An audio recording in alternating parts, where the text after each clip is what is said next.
Alors bonjour à tous et à toutes, ici présents. Donc nous fêtons cette année les 35 ans de la première, des banques alimentaires, sachant que la première a été créée en 1984 à Paris, sous l'impulsion du fondateur Bernard Vandrel, qui est une personne toujours de ce monde, toujours très alerte et qui porte très attention à l'évolution des banques alimentaires.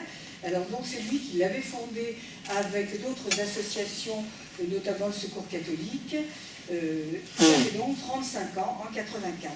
Ce collectif d'associations et de personnes était indigné par l'augmentation du nombre de personnes ayant des difficultés financières qui ne leur permettaient pas d'avoir accès à une alimentation correcte, suffisante, alors qu'en parallèle, la société était en train de se rendre compte du gaspillage alimentaire qui devenait vraiment visible compte tenu de la publicité que font toutes les enseignes, et donc on se rendait compte des surproductions.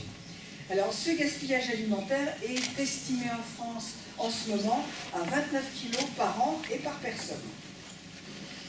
Alors la Banque alimentaire d'Eure-et-Loir, elle, association caritative de 1901, a vu le jour à son tour en février 1986. Le réseau des banques alimentaires compte 79 banques alimentaires, une par département, plus des annexes dans certains départements. Et elles sont rattachées aux food banks européennes, sachant que la première food bank vient des États-Unis et avait été créée à Phoenix, en Arizona, en 1967. Ça, c'est pour vous faire un petit peu historique. Alors, personnellement, je n'ai pas trouvé trace d'archives de l'époque de la création de la Banque alimentaire d'Eure-et-Loir, mais j'ai retracé le parcours des différents présidentes ou présidents qui se sont succédés, et avant moi, il y en a eu 8, enfin je suis la 8e ou la 9e, je ne sais plus, présidents et présidentes qui se sont succédés pour accompagner et faire vivre la dynamique Banque alimentaire en Eure-et-Loir. Alors, la Banque alimentaire, c'est un lieu de passage pour les denrées fraîches récoltées quotidiennement par les bénévoles Gilets Orange. Vous voyez, vous êtes entourés de Gilets Orange, vous êtes entre de bonnes mains. Et donc, qui vont récolter auprès des grandes, moyennes et petites surfaces, des producteurs, des industriels agroalimentaires, et toutes ces denrées sont redistribuées aux personnes démunies via nos partenaires, associations, CCAS, Épicerie sociale et solidaire. Il y en a certainement parmi vous, mais il en manque. Bon. La Banque alimentaire, c'est également un lieu de passage pour les denrées surgelées et de longue conservation provenant de fonds accordés par l'Europe et l'État. Et puis, pour compléter ces approvisionnements, important événement dans la vie des banques alimentaires, nous avons la collecte annuelle de fin novembre, dont la date approche, je vais vous la rappeler, où là, dans tous les magasins du département, nos bénéficiaires banques alimentaires et les bénéficiaires de nos associations partenaires se relaient ces 2 jours et demi dans les magasins pour accueillir le public et puis récupérer toutes les denrées que les gens peuvent bien acheter pour nous, et puis les guider dans leur choix de denrées. Beaucoup de personnes nous demandent ce dont on a besoin à cette occasion. On essaie de les orienter.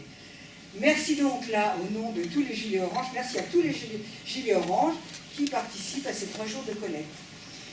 Philippe, la notion de Gilet Orange, c'est une marque déposée en quelque sorte par la fédération. Voilà. Donc, elle est déposée, c'est ça. Alors, au niveau national, les 79 banques alimentaires ont permis de distribuer en 2018 plus de 133 000 tonnes de denrées. Pour l'Eure-et-Loir, c'est 500 tonnes environ, distribuées annuellement, ce qui représente 1 million de repas. Jean-François, t'es où? La Fédération nationale des banques alimentaires a choisi de donner du lustre et de la visibilité à cet anniversaire des 35 ans et a invité chaque banque alimentaire à organiser un événement au cours de l'année 2019. À Chartres, nous avons choisi symboliquement ce mercredi 16 octobre, qui est aussi la 5e journée nationale de lutte contre le gaspillage alimentaire, pour vous convier donc à cette matinée.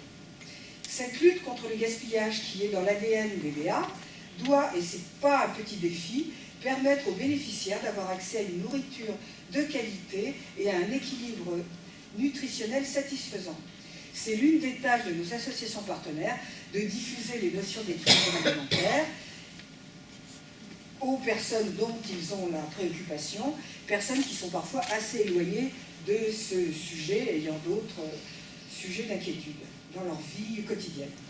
Alors, dans cette perspective, nous avons demandé à M. le Dr Becca, endocrinologue et diabétologue, président de l'Institut de diabétologie et nutrition de Mavilliers, de participer à cette réunion en nous faisant part de son expérience et de ses réflexions sur l'importance de la nutrition sur la santé.